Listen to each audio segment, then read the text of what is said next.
Okay, let's finish up. Few things left to do. Put on the props.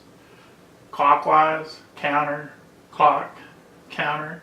If you notice on the props they have, a cup, and so when it's turning this way it'll push air down. This is just the opposite. So make sure you have the props on in the right place. If not, it's just going to flip over. Short and sweet.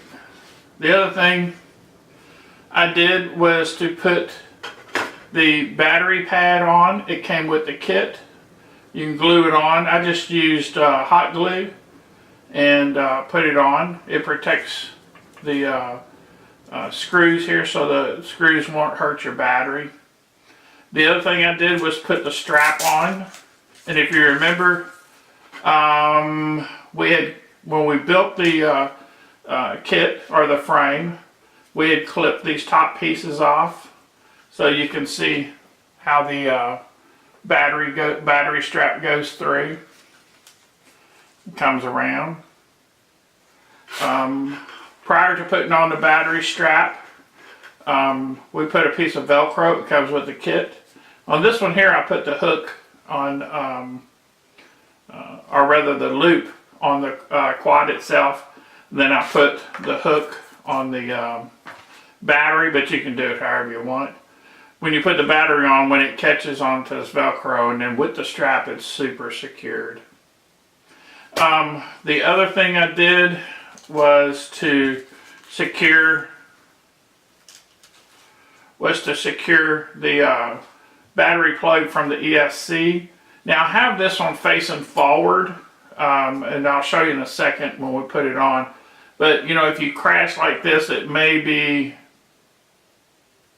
I haven't had any problem with it, but you may have a problem doing it this way. You could actually put it here like that, just like this way, but here. Or the same as this one, just turned around facing this way.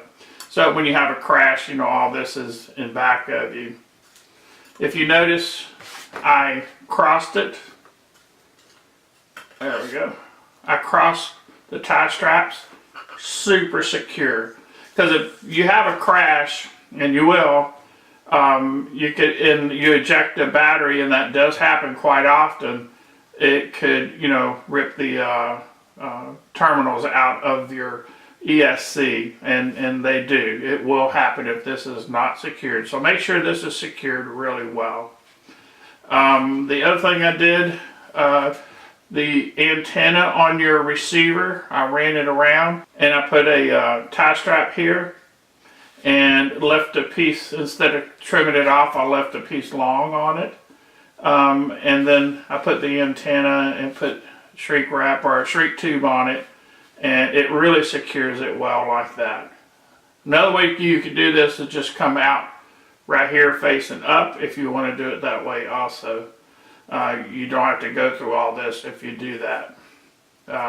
The reason for doing this is to, anywhere that you put this antenna, is keep it out of the props. You'll get pretty good reception if you're flying a course or, close in. But this works out real well. Or again, just come out the top. Other than that, I think that's it. I'll show you how, when you put the battery on, and using the Velcro and the strap. Oh, another thing I did too, this strap is pretty long, so I cut it to make it neater here, and that way makes for a pretty good job like this. And makes a pretty good setup. And if you crash right in here, you're still pretty good. So you can do it this way, or turn it this way and just turn your battery around.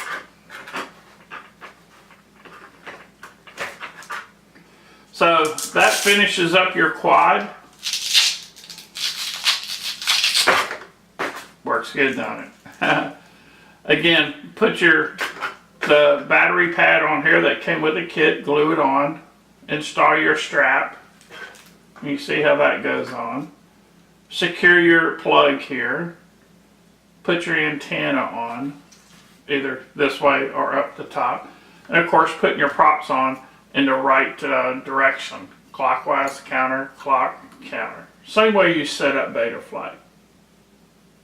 Anyway, this is Danny. Oh, one more thing. 5-inch props are pretty aggressive on this quad if you're new.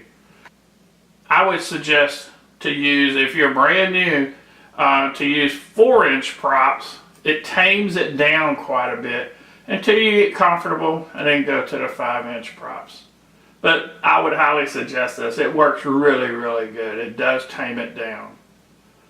4-inch props. So if I can help out with anything else, let me know. Just get with me, and I'll do whatever I can. This is Danny with QuadLugs, and I had a great time building the and introducing our SqRail, and I had a lot of fun doing it. Anyway, next we'll be flying it, so I'll have a couple videos out on that, and we'll see you next time.